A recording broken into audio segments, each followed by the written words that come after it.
The town may be kind of small, but these folks have big smiles and big hearts, and they know what it is to have simple fun down our way, where old-fashioned singing and homey gatherings make living mighty pleasant. Kim had such nice things to say about you, and both Rob and I really loved Kim's record, Moon Hut. And then as we dug into what you do and what you've done and are doing, there's a lot to unpack there. You know, that was a great record to make. We were able to take a pretty long time doing it. And she's a super talent. In making that record, I was convinced that, you know, a year from when it was released, that I was going to have to be dealing with seeing her on the cover of Rolling Stone magazine. It's never too late. Well, it is for Rolling Stone, right? Yeah, I don't think you'd want to be on the cover of Rolling Stone these days anyway. Hey, Troy.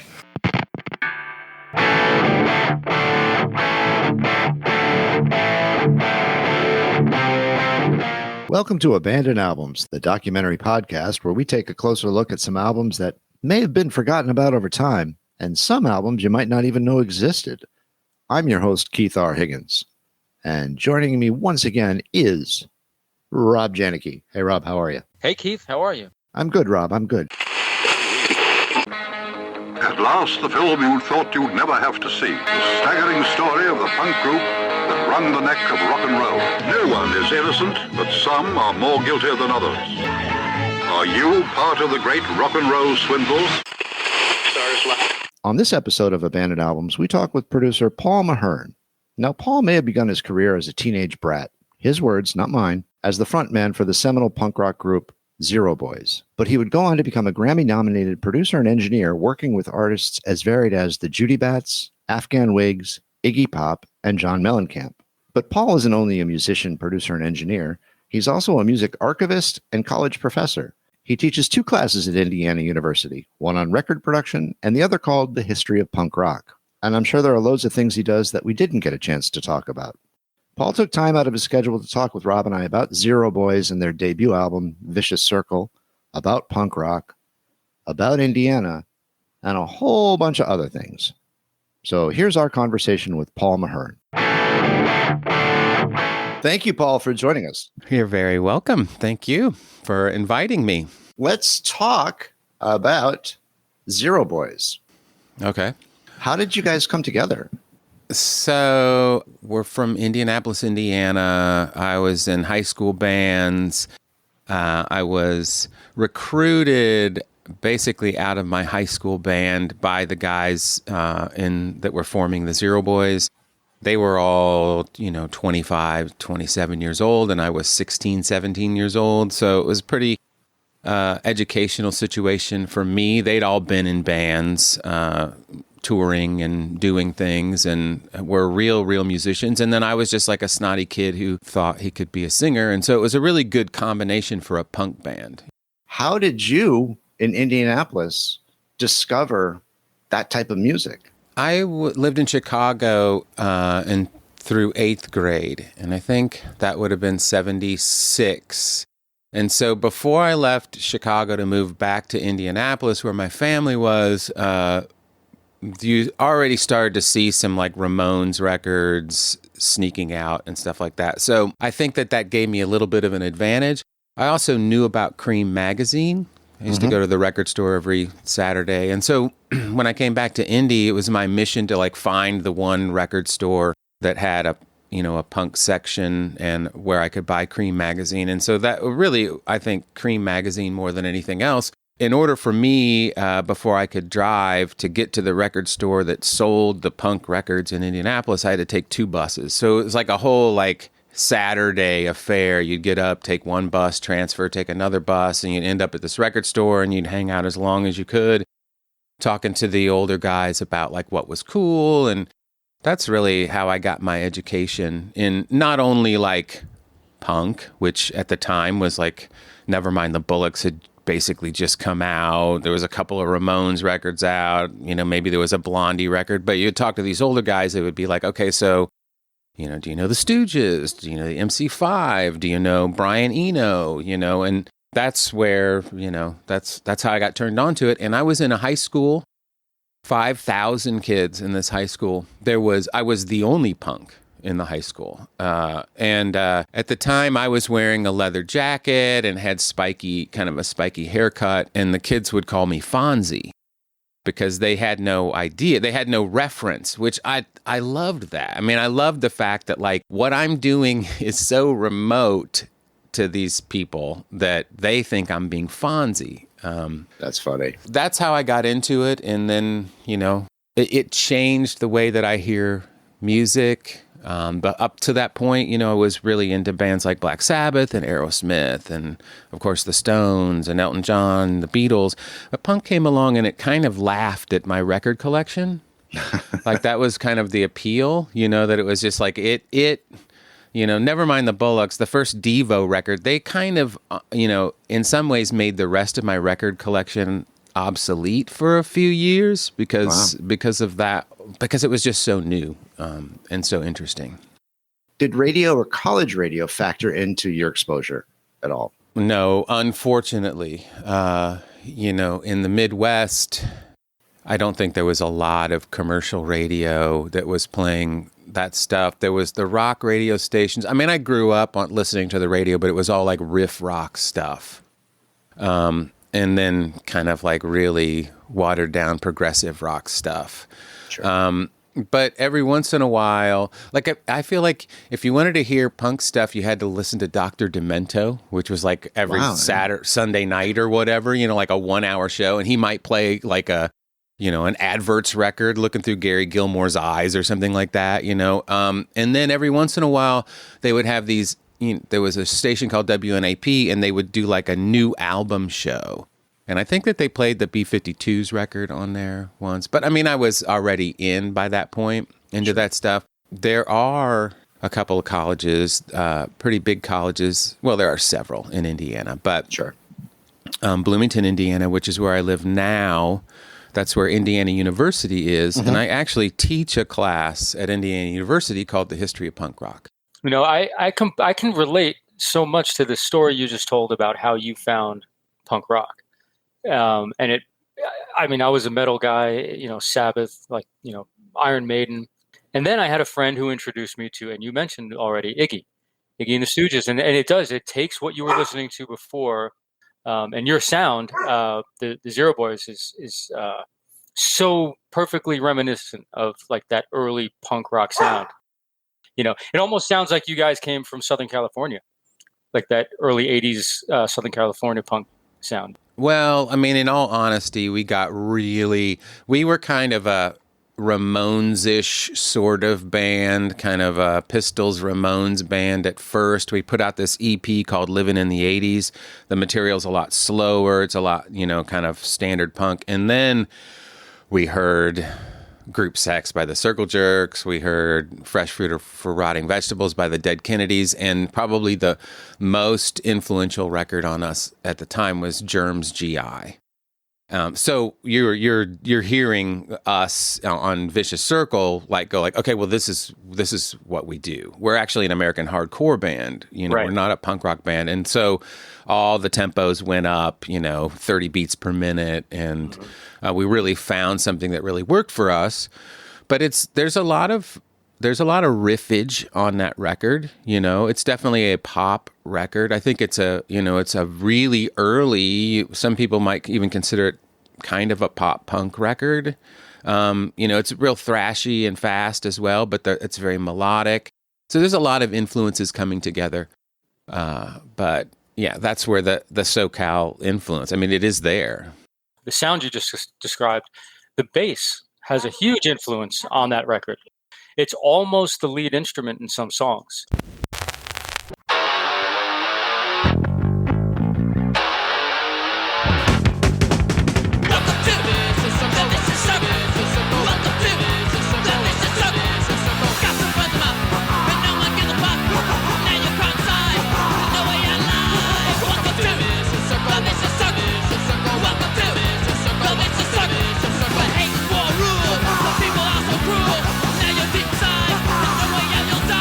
Welcome to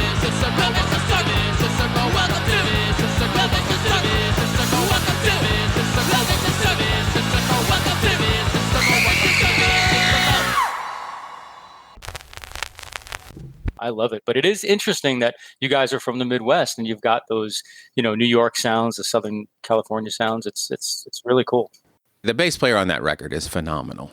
David Tufty Clough. I mean, he was in funk bands in Indianapolis.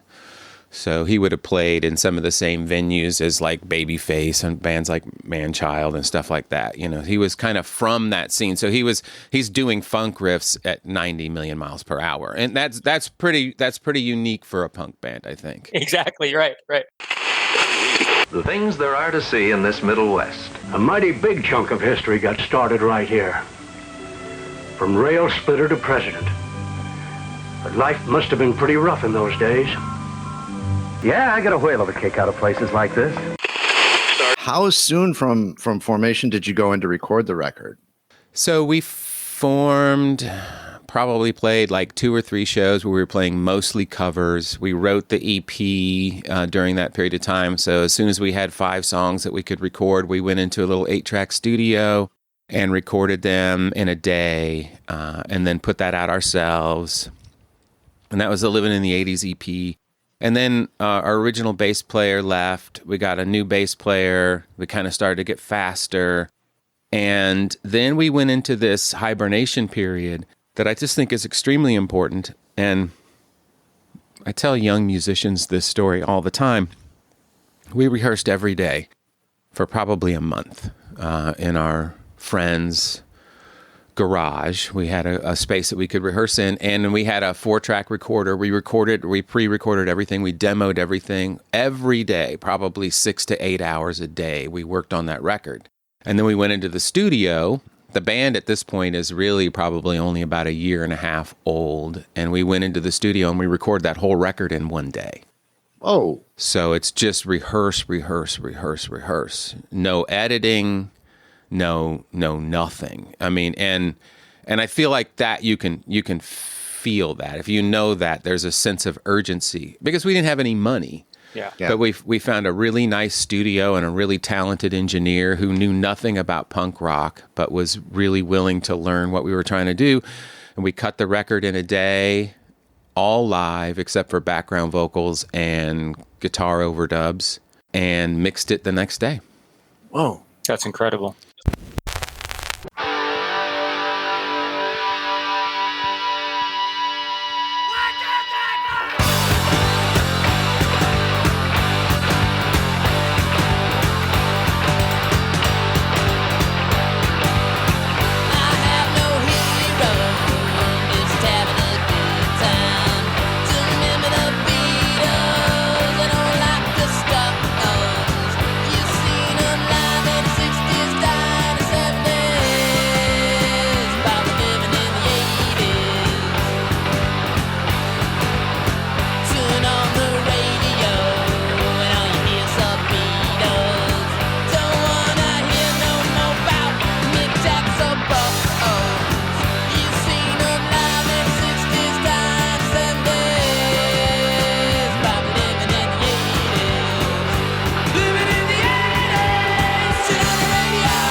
I think even at my weathered age, I still have a perception of punk rock as something that sounds shitty. I didn't hear that I heard something crisp, clean, and there are hooks there. Mm-hmm. Even though the song's, a minute and a half, 2 minutes, there's a hook. And I'm like, wow, this is actually not at all what I would have anticipated. Yeah, I mean, that's just that formula of everybody being, really well rehearsed, everybody, all the musicians being, older. They'd already, all those guys the other three guys had all made records before. Okay. So that had a big part of it. And then the guy who recorded it, John Helms, he was a brilliant engineer. He was like kind of like a metal-y, like a metal pop kind of guy, but he had a really nice studio. It was a 2-inch 16-track MCI console, MCI tape machine. All the microphones that you would see in 1981, no tubes, no ribbons, all condensers, and a really big room, a really big dead room. That room that we recorded in was the ceilings were probably 30 feet high, and it was probably like 50 by 70 feet. It was a ginormous room with carpet, which, as a recording engineer, anytime I'm in a space like that, I'm thrilled. I mean, this is like the Abbey Road theory, it's just sound just goes out and it doesn't come back, And then I remember being in the studio with him, John Helms, who goes on to be my mentor as a producer and as an engineer. But we're in the studio and he's like, okay, I don't really know punk rock. And we brought in a couple of records and we played him right there in the studio on a turntable, like the Germs GI record. And he caught it right away. He was like, okay, so this is, and if you have a chance to listen to Germs GI, that's a great sounding record, and you'll hear a lot of similarities, and he immediately came up with identified this thing to do with one of those early Eventide harmonizers, the H910, and so you split the guitar with that. So even though it's just one guitar, it's very stereo. And it was a great first experience. And it was really the moment when I realized, I like playing in bands and I like writing songs. I don't really like playing live, but I love this studio thing. Yeah. And I was going to ask. Yeah. That moment, I knew what I was going to do for the rest of my life. And I've done it since then, since I'm 50, almost 59 now. And that was when I was 17 years old. This is how I've made a living. Wow. Since that moment. So it was really, really good experience for me. One of the questions I always have for musicians, especially punk musicians, I think it's a really good way to start playing music. A lot of punk is usually associated with playing live and that energy and that feel that music delivers, but you took it in a different direction. Is that where the spark came from? Not just the fact that you were, you liked being in a studio and recording music, but the specific music you were playing.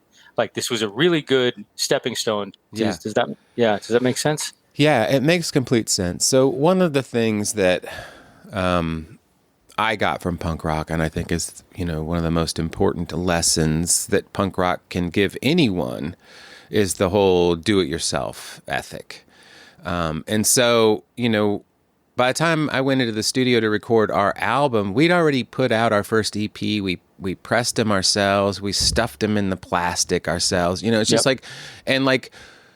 punks, especially at the time, you didn't, you'd go around to the record stores and beg them to take 3 of them on consignment. Nobody cared about you. Nobody was going to give you anything. We never demoed anything. It's just like as a punk, it was just about making something happen. Right. And so that attitude went with me into the studio. And I was like, okay, well, now I'm going to do-it-yourself record producer. There you go. And nobody could tell me any different, totally, I didn't go to school for it, right, and things like that. But the producer, the Zero Boys, John Helms, I came to him after we'd put out Vicious Circle, and I said, I really want to be a recording engineer, or producer, something like that. Will you take me on as an intern? And luckily for me, he said, no, I'm not going to take you on as an intern because that's just a hassle for me. It's like, then he said, but if you go out and find some bands to record, and they come in, they pay for the studio time. You sit in, I'll show you what I'm doing. And so at the time, there were a couple of compilation records coming out. I think Let 'Em Eat Jelly Beans, and then there was This Is Boston, Not L.A., and The Decline of Western Civilization, where you had these little punk scenes in the States where people were putting out compilation records based on those scenes.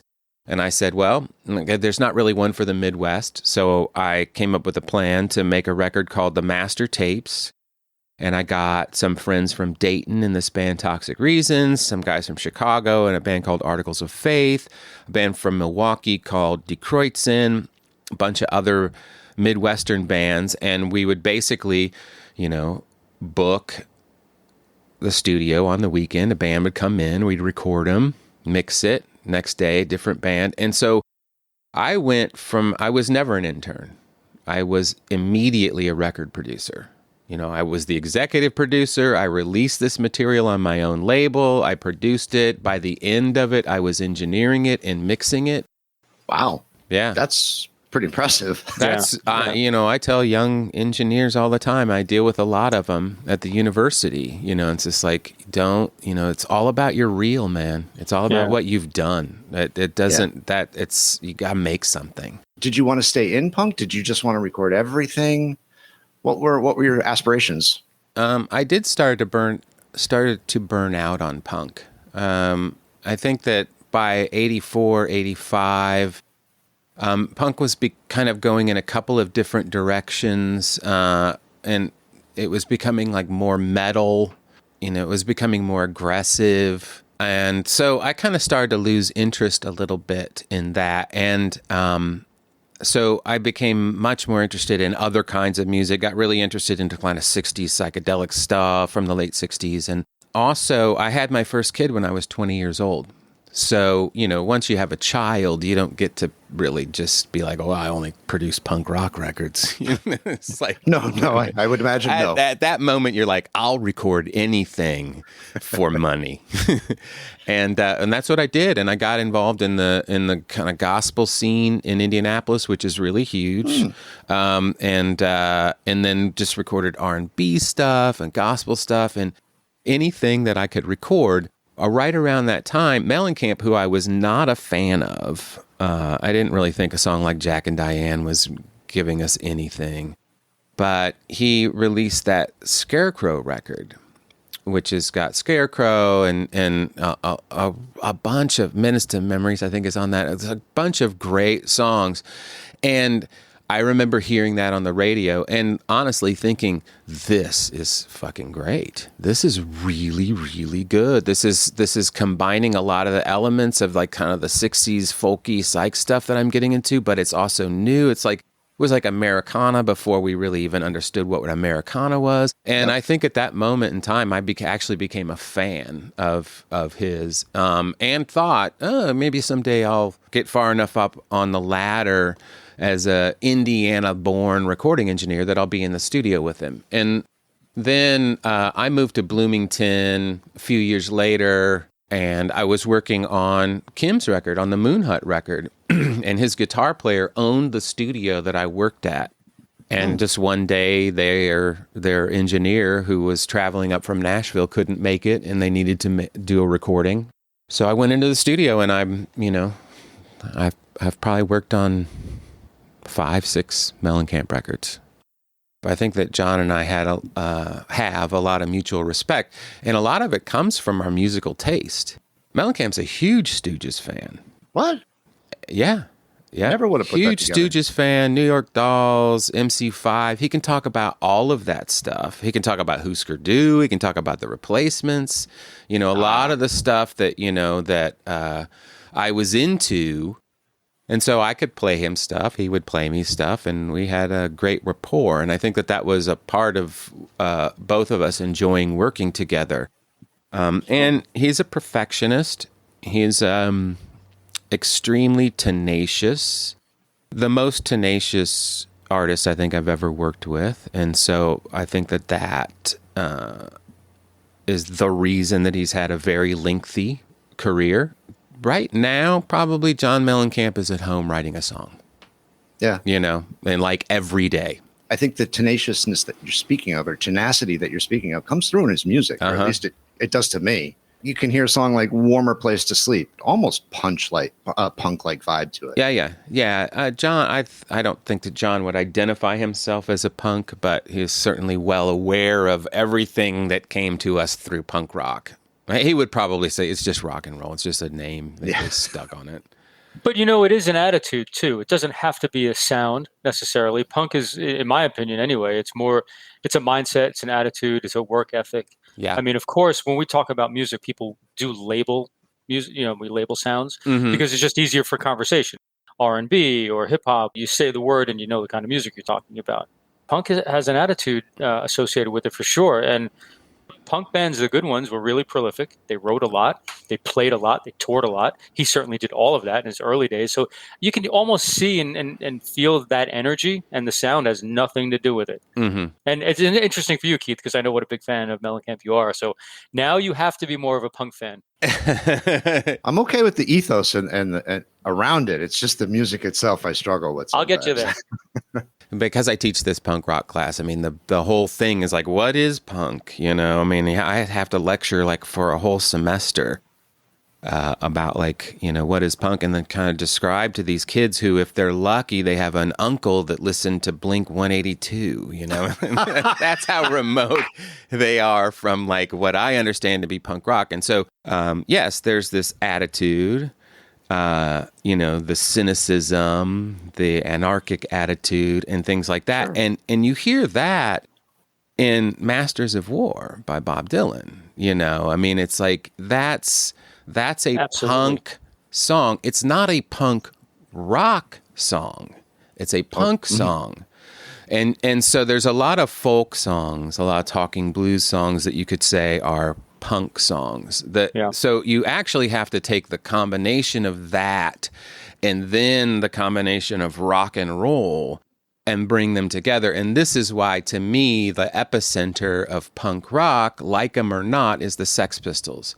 Because they take this kind of glam rock thing and then they take the whole cynicism, sarcasm, chaotic attitude, and they put them together. Where did the Clash fall in for you? Because I think there seems to be a divining rod between the Sex Pistols and the Clash. Yeah. London Calling is my favorite double album ever made. That doesn't make them the epicenter of punk, though. I mean, this is a totally different thing that I'm talking about. So, sure. Yeah, I mean, it's like, for me, it's London Calling, Exile on Main Street, and then the White Album. Those are the three, in my humble opinion, those are the three best double albums. And, so that's heavy competition. So, yes, sure. I love the Clash. The Clash are much more politically correct. They're much more aware. They're friendlier, they're much more what I aspire to. But the Sex Pistols have a level of chaos that's like kind of unseen anywhere else. And that's why they only last for whatever, a year and a half. And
Brian Eno talks about this thing called scenius. Which, I'm sorry, say that again. Scenius? Scenius, like Scenius. scene, like a scene, and genius. It's a combination. So it's like genius is talking about the individual genius.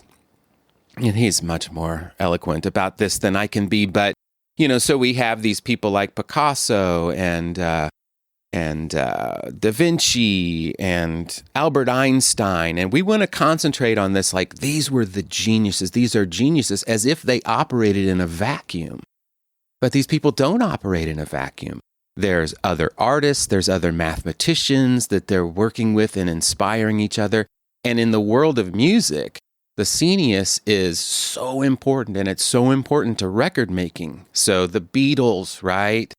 Obviously, you got the 4 amazing geniuses, but you also have amazing engineering staff, amazing producers, and a great manager. And it's like, that's the scenius. And anywhere you go to scratch the surface, I think, with a great record, I think you'll find that unless it's maybe Prince, you'll find, but even with Prince, he surrounds himself with talented people. But sure, great records, great art are made a lot of times, most times in collaboration.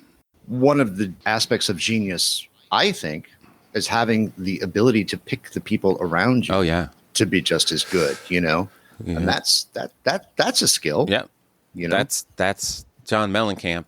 Definitely. I was just going to say that. And I think that Mellencamp, he learns that from James Brown, because Mellencamp's a huge James Brown fan. I think he's like, I want to run my band like James Brown does. I'll find the best possible people, and then I'll make them work really hard. This is the Midwest, heartland of the nation. From the Mesabi Range in Minnesota to the coal fields of Kentucky. From the steel mills of Pittsburgh to the wheat fields of Nebraska. These are the long horizons of the Midwest. As a born and bred Midwesterner myself, do you think sometimes that the Midwest is overlooked culturally, that people just don't consider it? Well, yeah, we're still surprised when we find out some, popular band came from Ohio or Indiana, it's, and it seems like even more and more bands have to move, so you end up, you have an Axl Rose who's, from Lafayette, Indiana, but he's got to go to LA to make something happen. But, I would argue that like the Midwest is the best, man. It's like you got Motown, okay? Yeah. The greatest American record label of all time.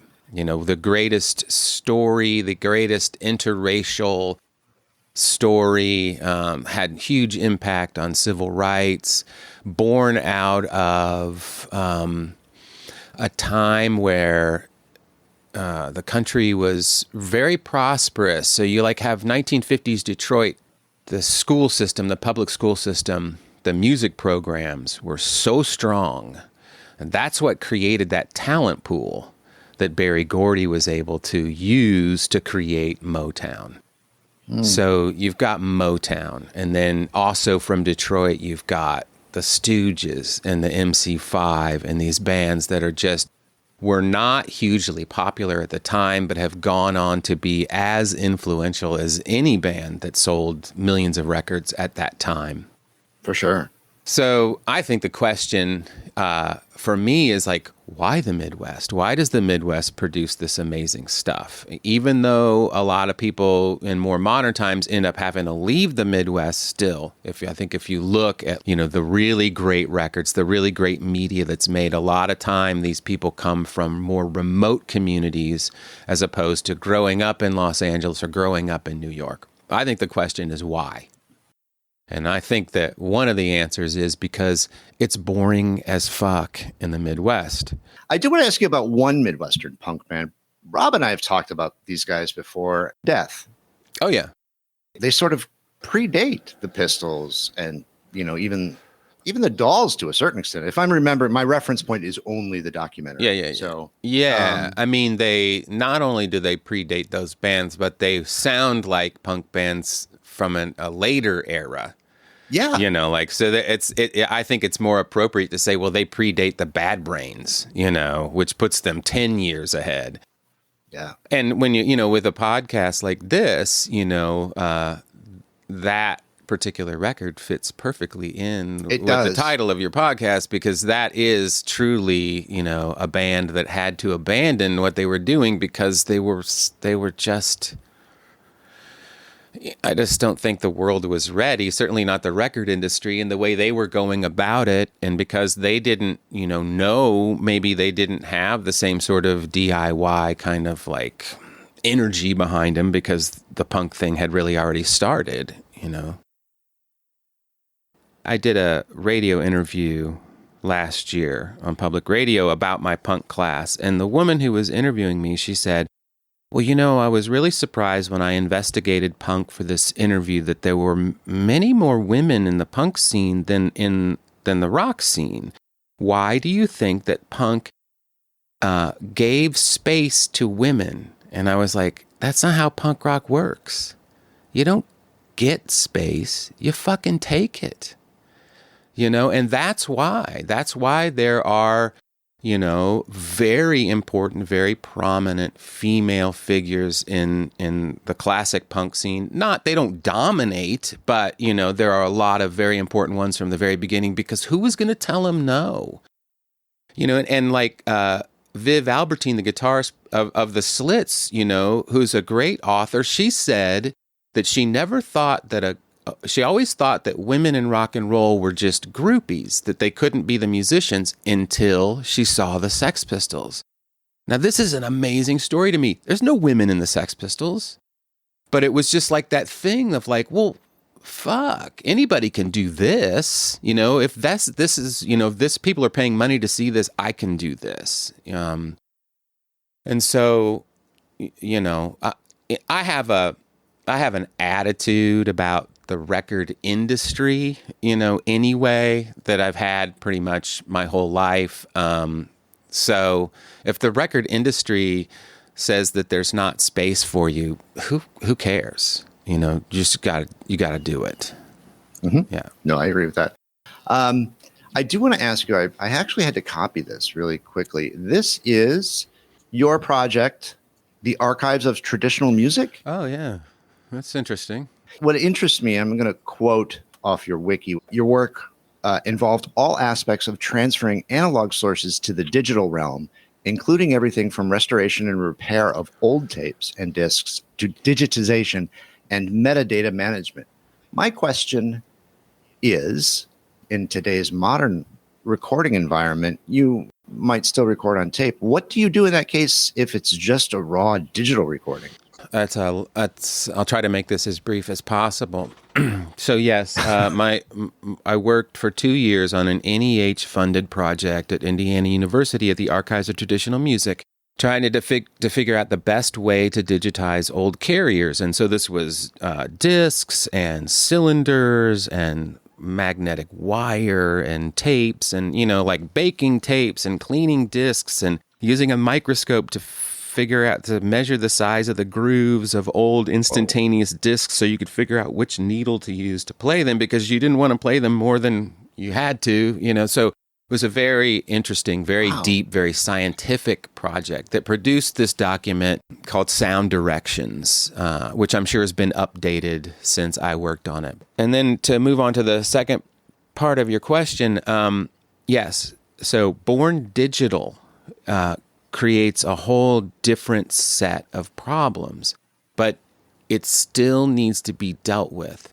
So the way we make records nowadays, we're on a computer.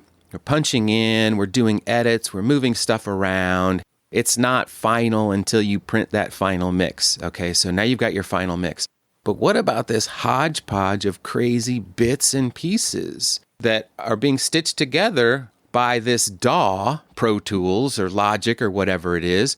What happens in 100 years when Pro Tools or Logic has moved on or they don't exist, and you want to find some, you know, some important record that was made in 2021, you want to be able to have those multi-track tapes or whatever. So I do some archival work. I do some archival work for Mellencamp even, and, just developing, okay, so you have to go in and you have to stitch all those tracks together one at a time. Then you have to come up with a naming convention, how you're going to name the tracks, and then, all that has to tie into metadata that can be put into these, on a WAV file. There's a little bit of text that you can put in there. And, so it's a whole thing. It's a whole process. Everybody who makes a record, when they're done with it, should understand they're not done with it.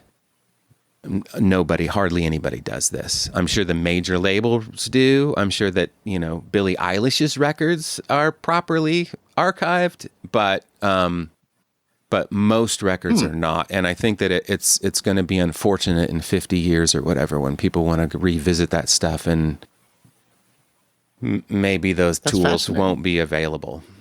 Yeah, it's way more potentially tragic than a tape that's been sitting around for 80 years or 60 years or whatever it is that can be baked and then played. Wow. Very interesting. You're like the ultimate punk in that, you did everything yourself, right? You learned, you taught yourself how to be an engineer and producer, I'm such a fan of recorded music. And so I have looked for these opportunities throughout my career to kind of go in different directions. And this particular project was perfect for me because it was thinking about things in a completely different way.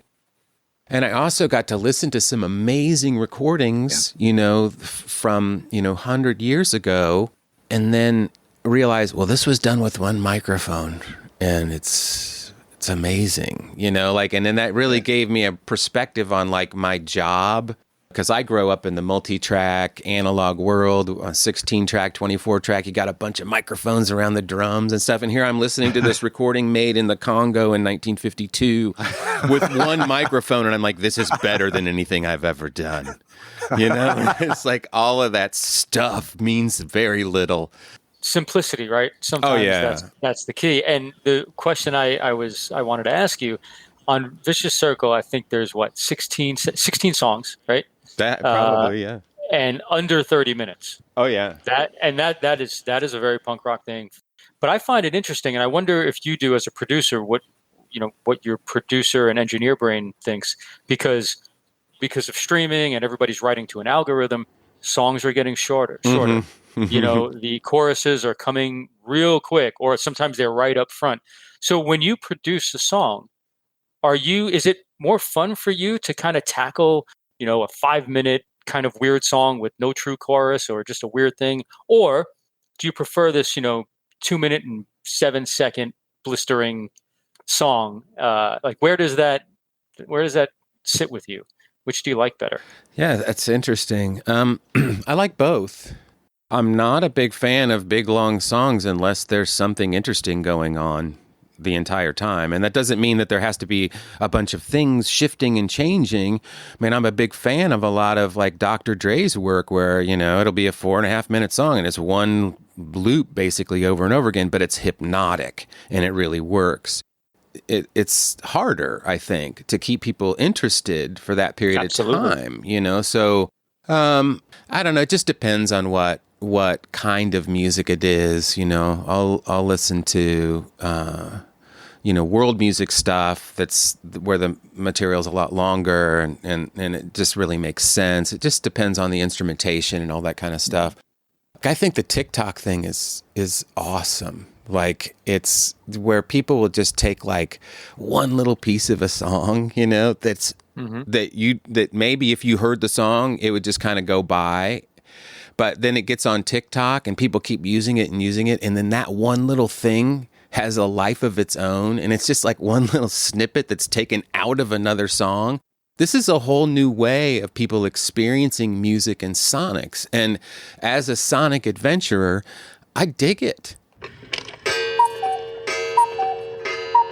I'm not precious about what happens after the fact at all.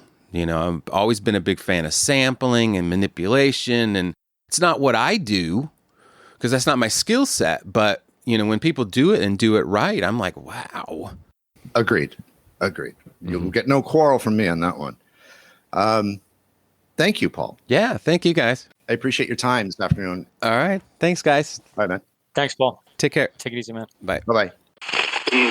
Many thanks to Paul Mahern. The songs you heard on this podcast were all taken from the Zero Boys album Vicious Circle, and they were Vicious Circle, Living in the 80s, and She Said Goodbye.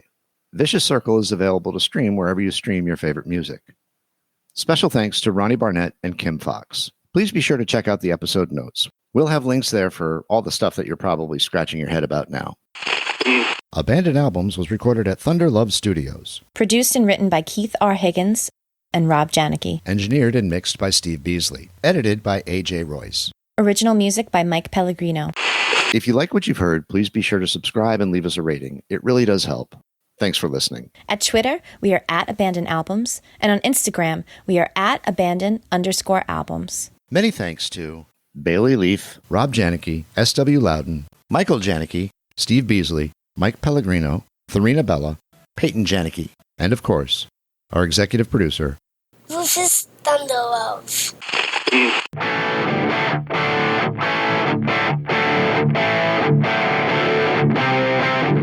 And now, until we meet again next time, I remain as always obediently yours. Abandoned Albums is a production of Paw Print Media.